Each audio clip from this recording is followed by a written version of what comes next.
तो आपने देखा कि जिन बच्चों में कॉग्निशन बेस्ड लर्निंग डिसऑर्डर्स होते हैं, उनको सामान्य कक्षाओं में सीखने में परेशानी होती है। इसी प्रकार का एक डिसऑर्डर है डिसलेक्सिया। डिसलेक्सिया एक प्रकार की लर्निंग डिसेबिलिटी है, अधिगम विकलांगता। इसमें मौखिक या लिखित भाषा को देखने में, समझने में, लिखने में बच्चों को परेशानी होती है। 1881 में ओसवाल्ड बर्खान ने बताया था कि डिसलेक्सिया में पढ़ना, लिखना और शब्दों का विन्यास करना मुश्किल होता है, क्योंकि मस्तिष्क इन शब्दों को और अक्षरों को मिला देता है। भारत में लगभग 15% बच्चे डिसलेक्सिया से पीड़ित हैं। डिसलेक्सिया के कई सारे लक्षण हैं, जिसमें एक जिनके समझकर एक शिक्षक अपनी क्लास में इन बच्चों को पहचान सकता है। जैसे कि ये बच्चे थोड़ा देर से बोलते हैं, ये बच्चे नए शब्दों को देर से सीखते हैं, इनको शाब्दिक रचनाएं जो वर्बल क्रिएशंस होते हैं वो याद करने में बहुत मुश्किल होती है। अल्फाबेट्स के लेटर्स जो होते हैं उनको पहचानने में भी इनको मुश्किल होती है। कभी कभी ये लेटर्स को उल्टा समझ लेते हैं, जैसे एम को डब्ल्यू समझना या डब्ल्यू को एन समझना, इस प्रकार से। अक्षरों को अंकित करने में भी इनको प्रॉब्लम होती है, जैसे बी अगर एक साइड बनाते हैं तो बी को उल्टा बनाते हैं, कहीं डी को उल्टा बनाते हैं, इस प्रकार से। ये बच्चे इन सब परेशानियों के कारण सामान्य कक्षाओं में पिछड़ जाते हैं, और पिछड़ने के कारण उनका जो अचीवमेंट लेवल होता है वो बहुत लो हो जाता है।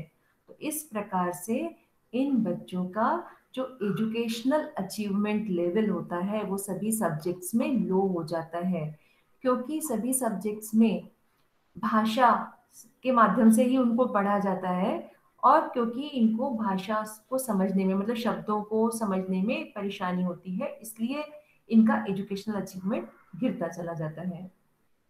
ये कोई भी निर्देश जो तेजी से बोले या सुने जाते हैं या दिए जाते हैं, इंस्ट्रक्शंस, वो ये समझ नहीं पाते, उनको समझने में इनको कठिनाई होती है, और इस वजह से वो उन चीजों को फेस करना नहीं चाहते। अगर इनको किसी किन्हीं चीजों को, वस्तुओं को क्रम में, सीक्वेंस में याद करने को दिया जाए, तो इन बच्चों को इस प्रकार की चीजें याद करने में भी बहुत कठिनाई होती है। जो शब्द इनके फेमिलियर नहीं होते, उनके उच्चारण करने में भी इन्हें कठिनाई होती है। ये इन प्रकार की परिस्थितियों से, इन सिचुएशन से भागना चाहते हैं, फेस करना नहीं चाहते। जो मैथमेटिकल प्रॉब्लम्स है उसकी भी इनको प्रॉब्लम्स होती हैं, और उनको सॉल्व करने में इनको बहुत मुश्किल होती है।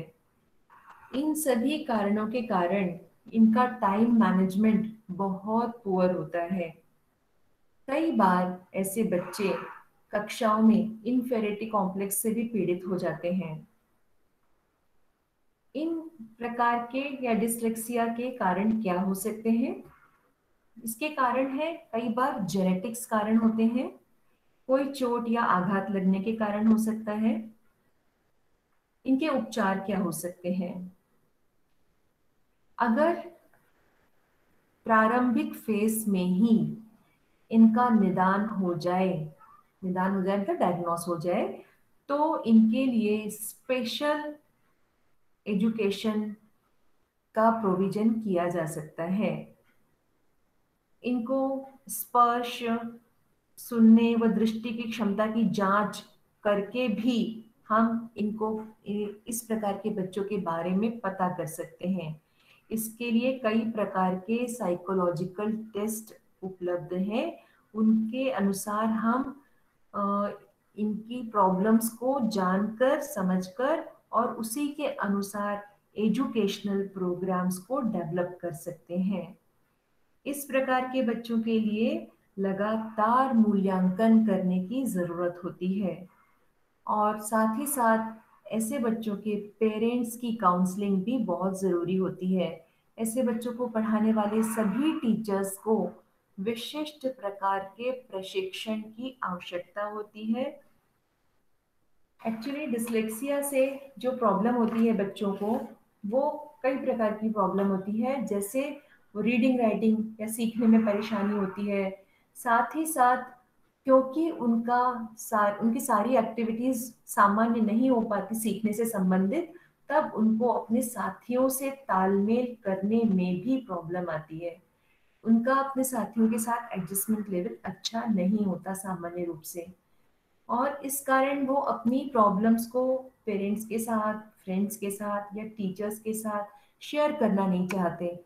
तो ये बच्चे सेल्फ सेंटर्ड हो जाते हैं। ये इनकी सबसे बड़ी प्रॉब्लम हो जाती है बाद में, जो इनका परिवार में समायोजन, कक्षाओं में समायोजन और बाद में समाज में समायोजन को और मुश्किल करता जाता है।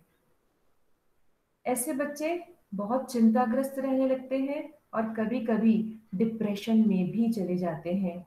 कभी-कभी इनका बहुत एग्रेसिव होना भी देखा जाता है।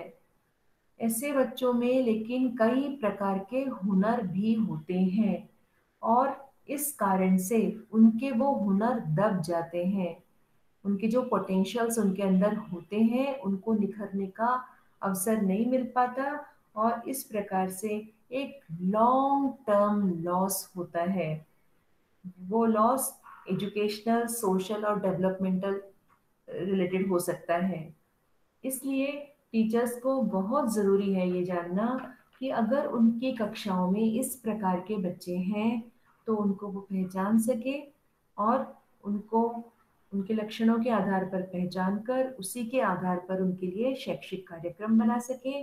उनके परिवार के साथ में एक काउंसलिंग प्रोग्राम से रख सकें, जिसके कारण बच्चे का न सिर्फ कक्षा में समायोजन अच्छा हो, शैक्षिक विकास अच्छा हो, बल्कि साथ ही साथ उसका उसके घर में भी अच्छा समायोजन हो, और जो भी उसके पोटेंशियल्स हैं वो अच्छी तरह से डेवलप हो सके।